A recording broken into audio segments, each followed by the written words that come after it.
Madame, Monsieur, bonjour et bienvenue dans le JT de ce mercredi 13 janvier. Au programme, structure d'insertion et aide au contrat de professionnalisation, taux neutre de prélèvement à la source et taux de l'intérêt légal au 1er janvier 2021.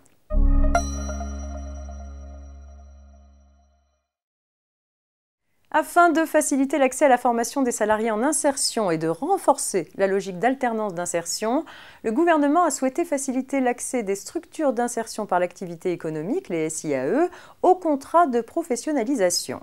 La loi Avenir professionnel de 2018 a ainsi créé à titre expérimental un contrat de professionnalisation assoupli visant à cibler les salariés les plus éloignés de l'emploi, pouvant être conclu en vue d'acquérir des compétences définies par l'employeur et l'opérateur de compétences en accord avec le salarié.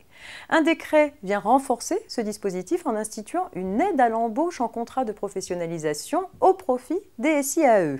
Le montant de l'aide est fixé à 4 000 € pour un même salarié en contrat de professionnalisation conclu à temps plein.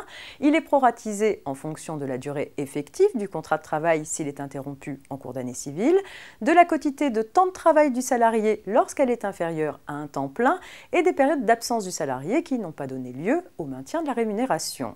L'aide est exclue si l'employeur a procédé à un licenciement économique sur le poste pourvu par le contrat de professionnalisation dans les 6 mois précédant l'embauche. Par ailleurs, l'aide ne peut pas être cumulée pour un même poste avec une autre aide de l'État ou de Pôle emploi.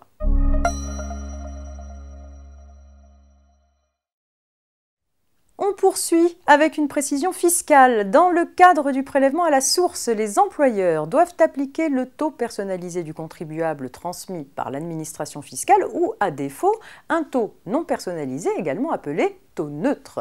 Le taux neutre proportionnel au montant de la rémunération est appliqué d'office à l'égard des salariés pour lesquels aucun taux personnalisé en cours de validité n'est disponible. Il est également appliqué à la demande du contribuable lorsque celui-ci ne souhaite pas que son employeur ait connaissance de son taux personnalisé. La grille de taux neutre est mise à jour tous les ans. Celle applicable en 2021 a été fixée dans le cadre de la loi de finances pour 2021, publiée au journal officiel le 30 décembre dernier. Elle s'applique en principe aux salaires versés en janvier 2021. Toutefois, la grille de taux neutre en vigueur en 2020 peut être utilisée par tolérance pour la détermination du prélèvement intervenant en janvier 2021.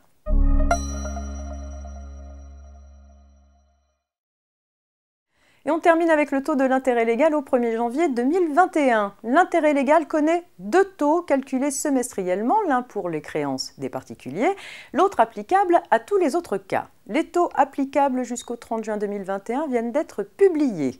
En légère augmentation, celui visant les créances des personnes physiques n'agissant pas pour des besoins professionnels s'élève ainsi à 3,14% contre 3,11% au semestre précédent.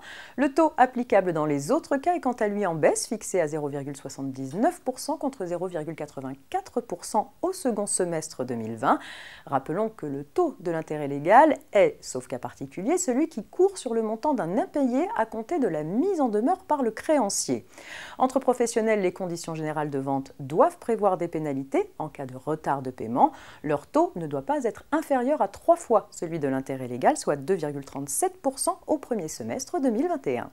Fin de ce JT, disponible dès à présent en podcast sur rfplay.fr. Bonne journée et à demain jeudi.